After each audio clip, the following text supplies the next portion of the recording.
Morning light filtered through the tall windows of the Chicago apartment, soft and pale, touching the quiet room with a sense of calm. The wedding dress still hung over the back of a chair, carefully smoothed, its white fabric catching the glow.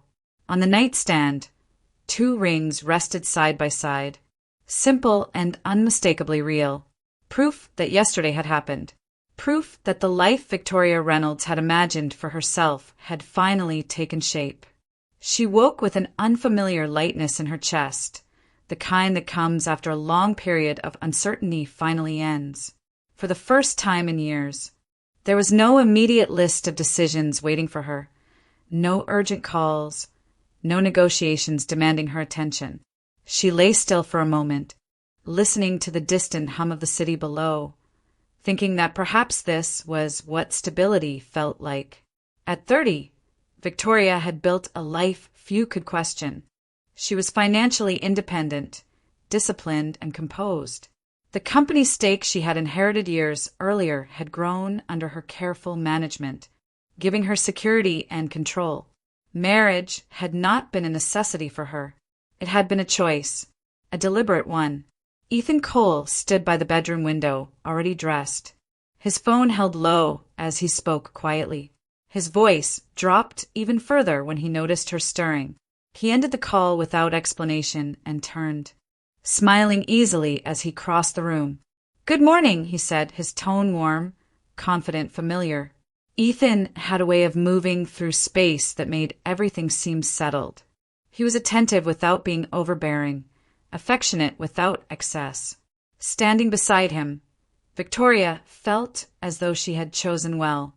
Still, something lingered at the edge of her thoughts. When she had asked about his past, his family, the life he'd lived before her, his answers had always been brief, carefully shaped, never quite complete. They ate breakfast together at the kitchen counter, croissants still warm, coffee steaming between them. Ethan talked about Miami, about beaches and quiet mornings, about 2 weeks with nothing to distract them from each other. Victoria listened, smiling, letting the excitement take hold. Soon, suitcases lay open on the bed, summer dresses, folded shirts, sandals set aside. The apartment filled with movement and anticipation. Everything felt aligned, as if the next chapter had already begun. Then her phone vibrated, an unfamiliar number. Victoria hesitated, then answered. "Ms. Reynolds," a woman asked calmly. "This is the Cook County Clerk's office." The woman on the line introduced herself calmly. Her name was Linda Moore, and she was calling from the Cook County Clerk's office. She spoke in a measured, professional tone, the kind that carried no emotion but demanded attention. Linda confirmed Victoria's full name, then referenced the marriage registration filed the previous day. Victoria felt a small flicker of confusion. The paperwork was done. The ceremony was over. There should have been nothing left to discuss. Then Linda paused. "There's an issue we need to clarify," she said. "I'm going to ask that you come to our office in person." Victoria glanced toward the bedroom, where Ethan's voice drifted faintly as he moved about. "Is this something that can wait?" she asked, already uneasy. "I'm afraid it can't," Linda replied. "And it's important that you come alone. Please don't inform your husband." The request landed heavily. Alone, without telling him. Victoria agreed before she fully understood why, ending the call with a growing sense of unease that followed her out the door. The clerk's office was quiet, the air cool and still. Linda Moore met her near the records department, a middle-aged woman with tired eyes and a folder held close to her chest. She led Victoria into a small office and closed the door behind them. "I'll be direct," Linda said, taking a seat across from her. "The marriage you registered yesterday is not legally valid." Victoria felt the words pass through her without settling. "That doesn't make sense," she said. "There must be a mistake." Linda slid several printed documents across the desk. "There isn't." She explained that as part of routine processing. The marriage record had been cross-checked against state databases. That was when the discrepancy appeared. Ethan Cole, according to Illinois state records, was already legally married. The name on the file was Margaret Cole. There was no record of divorce, no death certificate, no indication that the marriage had ever been dissolved in any legal way. The system showed Margaret as his lawful spouse, still listed as living, with no documented change of residence. Victoria stared at the page, her hand slowly tightening around its edges. The dates were clear, the name unmistakable. "How was this missed?" she asked quietly. Linda explained that Ethan had recently obtained a replacement identification after reporting his previous documents lost. The updated records had not immediately reflected his marital status. Only when the marriage was entered into the state system did the conflict surface. "In legal terms," Linda said carefully, "your marriage is void from the moment it was registered." Victoria stood to leave not long after. Outside, the city moved on as it always had. Cars passed. People laughed. The world felt unchanged. But she walked away knowing one thing with absolute certainty. She had never truly become Ethan Cole's wife. The word void echoed in Victoria's mind long after she left the clerk's office. Bigamy, annulment, secrecy. Each term carried a legal weight that felt unreal, as if it belonged to someone else's life, not hers. Yet the documents Linda Moore had shown her were precise, final, and impossible to argue with. Before Victoria stood to leave, Linda had lowered her voice. "I need to be clear with you," she said, "until this is formally resolved. Don't confront him. Act normal. Don't let him know what you've learned." Victoria nodded, though her thoughts were already racing. She understood the warning instinctively. If Ethan had hidden a marriage this significant, there was no way to predict how he might react if exposed too soon. On the ride home, memories surfaced uninvited. Moments she had brushed aside, now replayed with sharper edges. Every time she had asked about his family, he had redirected the conversation. His past, he said, didn't matter. What mattered was the future. Once, when she pressed a little harder, his expression had hardened briefly before he masked it with a smile. She thought of the conversations about money, Ethan's curiosity about her assets, his casual questions about how her company was structured, how decisions were made if she were unavailable. He had framed it as concern, as preparation for a shared life. At the time, it had felt reasonable. Now, nothing felt neutral. When Victoria returned to the apartment, Ethan looked up from the living room, relaxed and unaware. He asked where she'd gone. She answered without hesitation, offering a believable explanation about a last-minute business issue. The lie came easily, and that realization unsettled her more than the lie itself. Ethan crossed the room and wrapped his arms around her, kissing her cheek. His touch, once reassuring, now made her skin tighten. She studied him closely, searching for cracks in the calm confidence he carried so naturally. There were none. He moved, spoke, and smiled exactly as he had that morning. They continued packing together. Clothes folded, zippers closed, plans discussed. Ethan talked about Miami, about quiet beaches and warm nights. Victoria listened, responding when needed, careful not to reveal the shift happening inside her. She understood now that reacting would be dangerous. Emotion had to wait. What she needed was clarity. Time to see. Time to listen. As they wheeled their suitcases toward the door and stepped into the hallway, Victoria took one last look at the apartment they were leaving behind. They boarded the plane together that afternoon, side by side, and Chicago disappeared beneath the clouds. Miami greeted them with warmth and brightness that felt almost unreal. The hotel lobby opened toward the ocean, all glass and white stone, sunlight spilling across polished floors.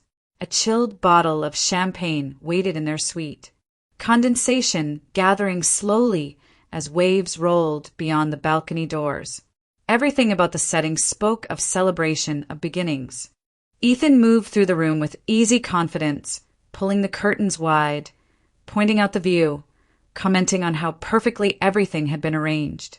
He poured the champagne, handed her a glass, and raised his own with a smile that looked sincere. He was attentive in small, deliberate ways, asking if she was tired from the flight, offering to unpack, suggesting a walk along the beach before dinner. From the outside, it was exactly what a honeymoon was supposed to be. Inside, Victoria felt tightly wound. The sound of the ocean should have been calming. The soft breeze through the open balcony doors should have eased her thoughts. Instead, every detail sharpened her awareness. When Ethan stepped closer, resting a hand at her waist, her body stiffened before she could stop it. His touch no longer grounded her.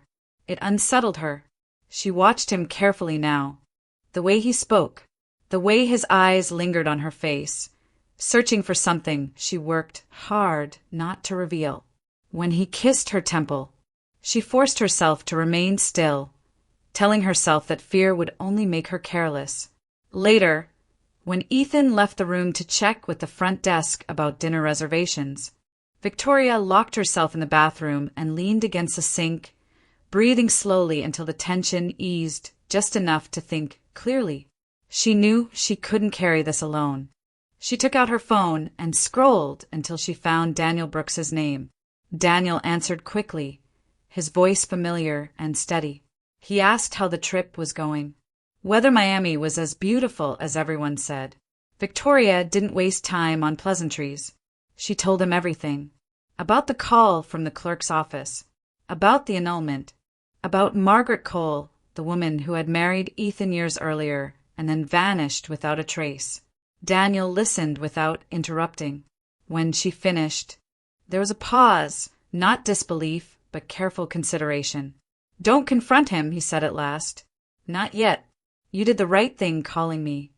His tone was calm, grounded. He asked where she was, whether she felt safe. He didn't tell her what to do. He didn't panic. He simply made space for the truth to exist. "I can help," Daniel continued. "I'll find someone who knows how to look into this properly. Someone discreet." Victoria closed her eyes, relief washing through her in a quiet wave. For the first time since the call from the clerk's office, she felt less alone. "I'll be careful," she said. "I know," Daniel replied. "I'll take care of the rest." He promised to contact a private investigator that same day, and when the call ended, Victoria understood that whatever this trip had become, she would no longer face it without support. Michael Grant contacted Victoria that same evening. His voice was calm, practiced, carrying the tone of someone who had learned long ago not to react before understanding the full picture. He introduced himself briefly, former homicide detective, now working in private investigation, and confirmed that Daniel Brooks had already outlined the situation. "There isn't much time to waste," he said. "If what you're dealing with is serious, speed matters." They spoke quietly, keeping the conversation short and precise.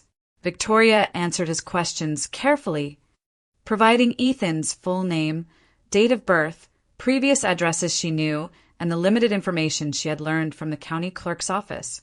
Michael explained how he worked, what he could and could not guarantee, and what the initial phase of the investigation would involve. The agreement was finalized remotely within the hour. Documents were signed electronically. The investigation began immediately. By the next morning, Michael called again. "I started with property records," he said. "About 15 years ago, Ethan lived in a Chicago suburb, single-family house, 2 stories. Victoria listened closely, seated on the balcony with the ocean stretching endlessly beyond her view. "There's something unusual about the house," Michael continued. "Original records. List a basement. A few years later, that basement no longer appears in updated documentation." Victoria felt her fingers tighten around the phone. "Removed how?" "Officially, it was listed as decommissioned," Michael said. "Declared unusable and sealed." The timing caught my attention. He had already driven out to the neighborhood. The house had been sold long ago, passing through different owners. Most of the neighbors from that period had moved on, but a few remained. Michael spoke to them, carefully, without revealing more than necessary. They remember Margaret, he said. Quiet, polite, worked locally. She didn't stand out, but people remember her.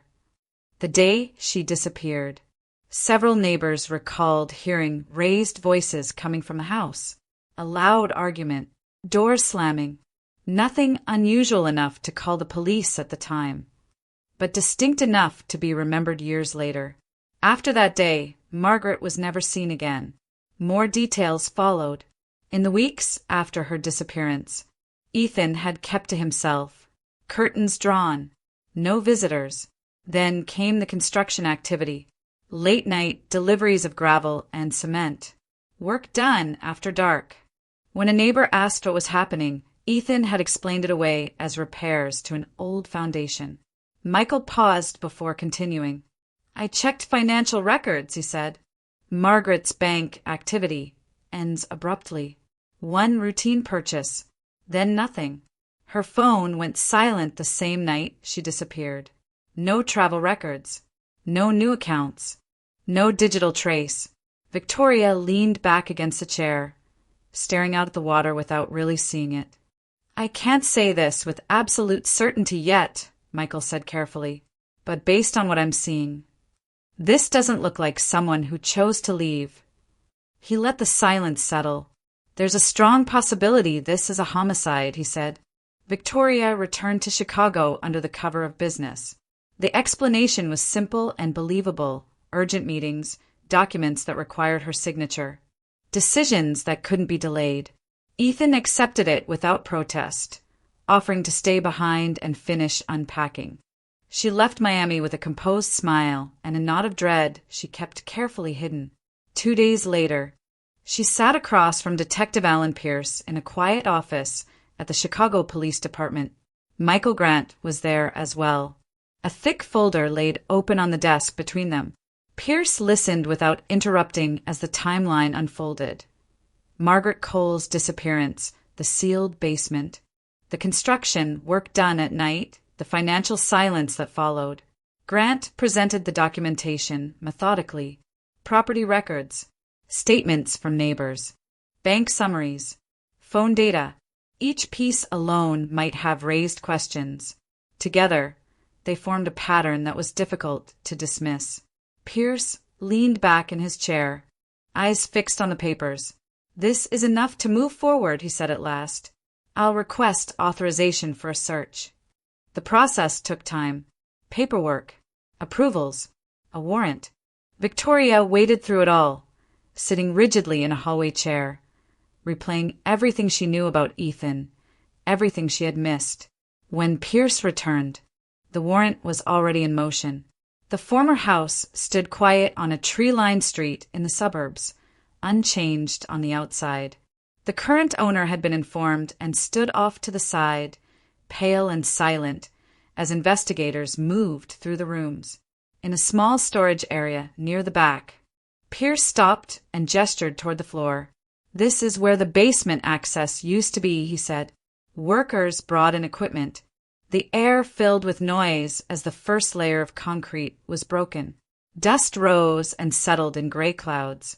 The work was slow, deliberate. Each section removed carefully, each fragment documented. Time stretched, measured in minutes that felt far longer. Victoria stood near the doorway, hands clenched at her sides.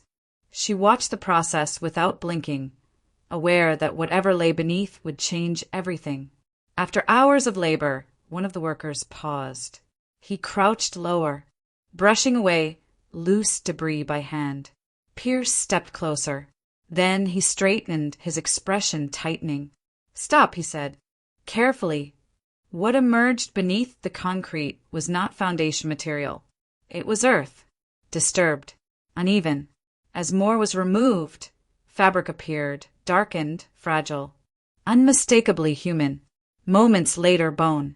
The room fell silent. Pierce turned to Victoria, his voice steady but unmistakably grave. We've found remains. Victoria felt her breath leave her all at once. She stepped back, pressing a hand against the wall to steady herself. There was no shock left to absorb, only a cold clarity settling into place.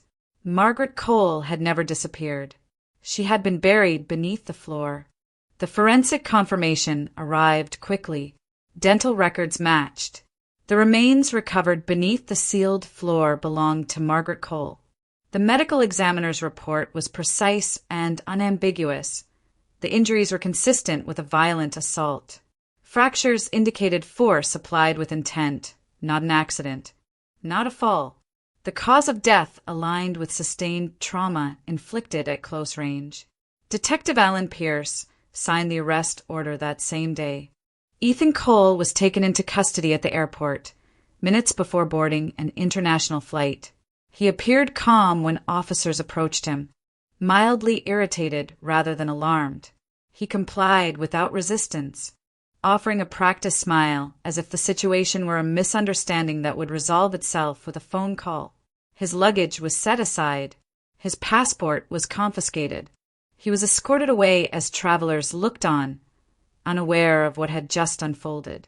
In the interrogation room, Ethan denied everything. He claimed Margaret had left him years earlier, said they argued, said she walked out, said he assumed she had gone to stay with a friend. He spoke carefully, choosing words that placed distance between himself and responsibility. He expressed confusion about the remains, suggested someone else might have used the property after he sold it. His tone was controlled, almost bored. Detective Pierce listened without interruption. As the evidence was laid out, property records, witness statements, forensic findings, Ethan's composure began to fracture. His answers shortened. His eyes avoided the table where photographs were placed one by one. The timeline tightened around him, leaving no space to retreat. Finally, the denial collapsed. He admitted they had argued that night, admitted voices were raised, admitted he lost control. At first, he framed it as panic, as fear of consequences. Then the details sharpened. He described striking her, described realizing too late that she was no longer breathing. The room grew quiet as he spoke, his voice flat, stripped of urgency. He confessed to moving the body into the basement, to covering it with earth, gravel, cement, to sealing the floor and removing the basement from records. He explained it as survival, as necessity. He said he believed time would erase what he had done. When asked why he never reported her disappearance, Ethan shrugged. There was no one to ask questions, he said. No family, no one looking. The final admission came without hesitation. When Pierce asked about Victoria Reynolds, Ethan's expression shifted. Not remorse, calculation. He stated plainly that he had chosen her because she was financially secure, because she trusted easily, because access to her wealth would allow him to build a life without fear. He did not apologize. The interrogation ended shortly after. The recording was logged. Charges were filed. The confession was entered into evidence. Victoria was informed that evening. She listened in silence as the details were relayed, her face composed, her hand steady. When the call ended, she sat alone for a long time, absorbing the weight of what had been confirmed. Margaret Cole was dead. Ethan Cole was responsible, and the case was moving forward, no longer hidden, no longer uncertain, headed toward court. The trial drew attention long before it began. The courtroom in Illinois State Court filled quickly each morning, reporters lining the back rows, cameras flashing briefly before being ordered away. The story had taken shape in the public eye. A hidden marriage, a missing woman, a body sealed beneath concrete. By the time proceedings opened, the outcome felt anticipated, even as the weight of it settled heavily over the room. Victoria attended quietly, seated behind the prosecution table, her presence noted but never emphasized. She watched without expression as Ethan Cole was brought in, dressed in a plain suit, hands folded, posture composed. He did not look at her. He did not look at anyone. When called to testify, Ethan spoke evenly without visible strain. He described the argument with Margaret in detached terms, recounting the events as if they belonged to someone else. His voice did not waver when he spoke of violence. He did not lower his eyes when the prosecutor asked about the basement, the concrete, the effort it took to erase a life from the surface of a home. The prosecution focused on intention.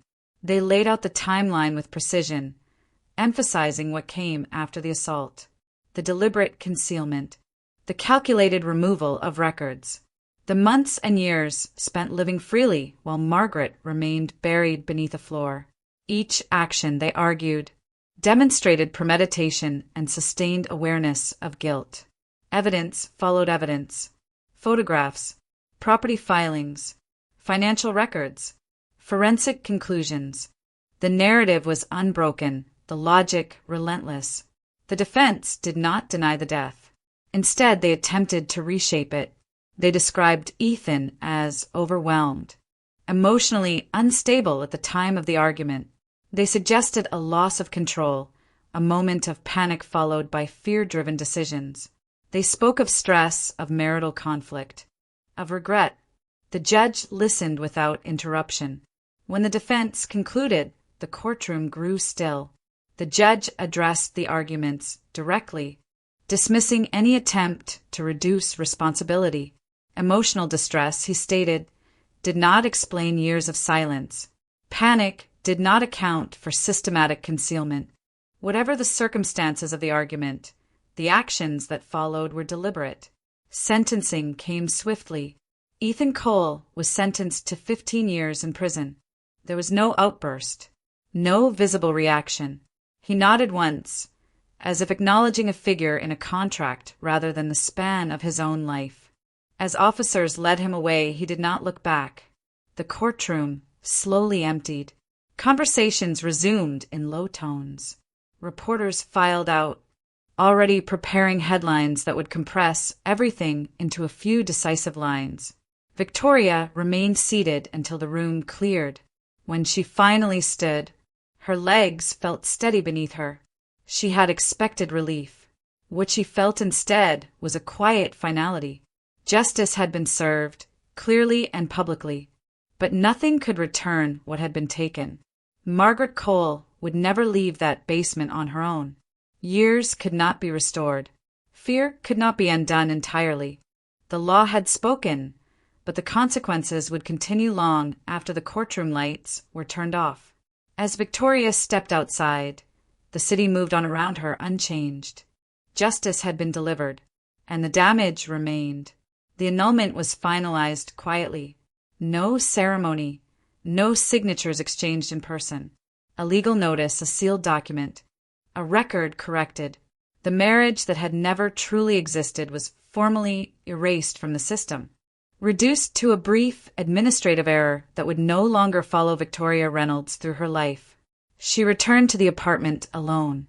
Ethan's belongings were removed methodically, clothes folded and boxed, shoes placed in bags, personal items gathered without hesitation. She did not linger over any of it. Each drawer emptied felt less like loss and more like reclaiming space. When the last box was carried out, the apartment felt unfamiliar but lighter. The nights were harder. Sleep came in fragments. Some nights she woke abruptly, heart racing, convinced she had heard footsteps in the hallway. Other nights, dreams returned her to the sealed basement, to the sound of concrete breaking apart. Even in daylight, small things unsettled her. A stranger's voice behind her, an unexpected knock, the vibration of her phone. Distrust lingered beneath the surface of ordinary moments. She questioned her own judgment, replayed conversations, searched memory for signs she had missed. Fear no longer controlled her actions, but it remained present, like an echo that refused to fade. Daniel Brooks never pushed his way into that space. He checked in quietly, a message asking if she had eaten, an offer to drive her to an appointment, long walks where he listened more than he spoke. He never asked her to move faster than she could. He never demanded explanations or reassurances. His presence was steady, unremarkable in the way that slowly mattered. Weeks passed, then months. Routine returned gradually. Work resumed at a measured pace. Mornings regained structure. Victoria began sleeping through the night more often than not. The apartment no longer felt like a temporary shelter, but a place she could inhabit again without constant vigilance. There were moments, small but significant, when she noticed a change. Standing in line at a cafe without scanning the room. Laughing without immediately checking herself. Leaving her phone unattended on the table without anxiety tightening her chest. One evening, as she locked the door behind her and leaned briefly against it, she realized her hands were steady. The fear had not vanished completely. It may never fully disappear, but it no longer dictated her movements or her thoughts. It no longer defined the shape of her days. Victoria crossed the room and turned off the lights, moving through the space without hesitation. As she settled into bed, the silence felt neutral rather than threatening. For the first time in a long while, she allowed herself to believe something simple and unfamiliar. She was safe. Months passed before Victoria could look back without her chest tightening. Time had softened the sharpest edges, creating distance between who she had been and who she was becoming. One ordinary afternoon, sitting by the window with the city moving steadily below, she found herself thinking about a single moment that had altered everything. One phone call. If she had ignored it, if she had postponed it, if she had told herself it was a mistake that could wait, the outcome would have been very different. The realization settled quietly without drama. Her life had been saved not by strength or confrontation, but by information that arrived just in time. Victoria began to recognize the warning signs she had once dismissed. The vague answers, the careful omissions, the way charm had filled the space where honesty should have lived. None of it had seemed alarming on its own. Together, it had formed a pattern she hadn't been ready to see. Daniel Brooks never asked her to define what they were becoming. His presence remained what it had always been, consistent, patient, unassuming. Over time, the trust between them deepened naturally. Conversations lengthened. Silences grew comfortable. Affection appeared without urgency or expectation. It was a different kind of love than she had known before. Not intense or consuming. Not built on grand gestures or promises. It was grounded in safety, in patience, in the quiet certainty that nothing had to be hidden or proven. Victoria understood now that trust was not something to be granted blindly, nor something to be withheld entirely. It was something to be earned through consistency, transparency, and time. She no longer confused confidence with integrity or attention with commitment. Some truths, she realized, arrive late. Others arrive just in time. That difference can mean survival. As her life continued forward, steady, deliberate, her own, Victoria carried the lesson with her. Charm is not character. Words are not proof. And intuition, when paired with verification, is not fear. It is awareness. If you're listening to this story, take a moment to reflect on your own experiences. Have you ever ignored a warning sign because everything else felt right? Have you trusted someone who hadn't earned it yet? And if you had been in Victoria's place, standing at the edge of a truth you didn't want to hear, what would you have done?